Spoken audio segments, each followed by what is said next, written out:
Hey there! Today we're going to talk about something that I think pretty much everyone feels these days, that struggle to find a clear signal in all the noise of modern life. We're going to use a really old story, the one about Elijah's cave, as our map to find a little bit of that clarity. So let's jump right in. So let me just ask you this straight up. Do you ever get to the end of the day and just feel completely overwhelmed? Like you've just been hit from all sides by alerts and demands and just information? Yeah, there's a very real reason for that feeling. We can call it the Great Modern Chaos. And in this first part, we're going to break down exactly why it's gotten so incredibly hard to just hear ourselves think. And look, this chaos isn't some abstract idea. It's made up of things you know all too well. It's those endless notifications buzzing in your pocket.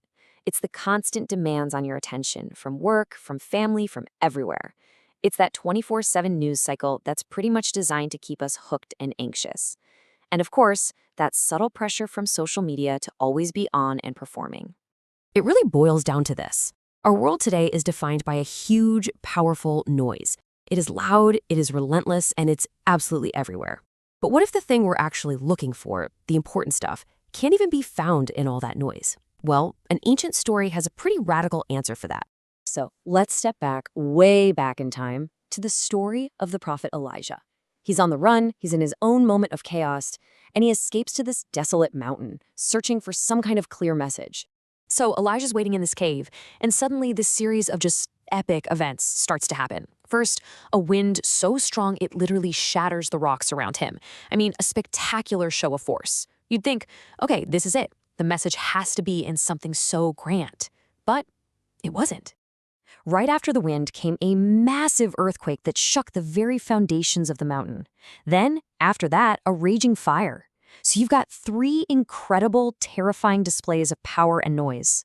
And yet, the real message wasn't in any of them.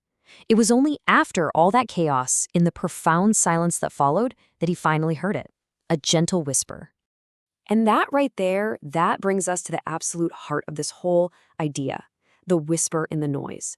Here, we're going to contrast the world's loud chaos, both in Elijah's time and in ours, with that deep, profound stillness where truth is actually found.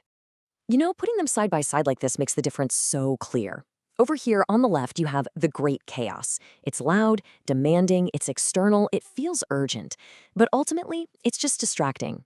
And then on the right, you have the gentle whisper. It's quiet, it's patient, it comes from within, and it's truly important. It's what centers us. So what exactly is this gentle whisper? Well, think of it as a metaphor. It's a metaphor for that profound clarity, that deep insight, and that real truth that, we can only really find when we step away from the chaos and find a moment of quiet and stillness. Okay, so that's the ancient story, and it's a great one. But how in the world do we apply that wisdom today? I mean, really, what does it have to do with us? Well, this next section is all about that. It's about finding your stillness. Elijah had a literal, physical cave on a mountain. So the question for you is, where is your cave? And no, it doesn't have to be a place with rocks and bats. Where can you go to actually escape the noise? And look, your modern-day cave can be incredibly simple and totally accessible. It could be 5 minutes of meditation in the morning, a quiet walk outside, without headphones. It could be the truly radical act of just turning off your phone for an hour. Or maybe it's the practice of journaling, of getting your thoughts out. Heck, it can be as simple as just sitting in a chair and being silent for a minute. And if there's one single thing you take away from all of this, let it be this. The most important messages about your life, your work, your relationships, they are almost always the quietest. They don't show up in a powerful wind or a massive earthquake. They arrive in a whisper. So I'll just leave you with this one question to think about. As you go back into your day, into your life, just ask yourself, in the middle of all your own personal chaos, what gentle whisper are you missing? What important truth is just waiting there for you in the stillness?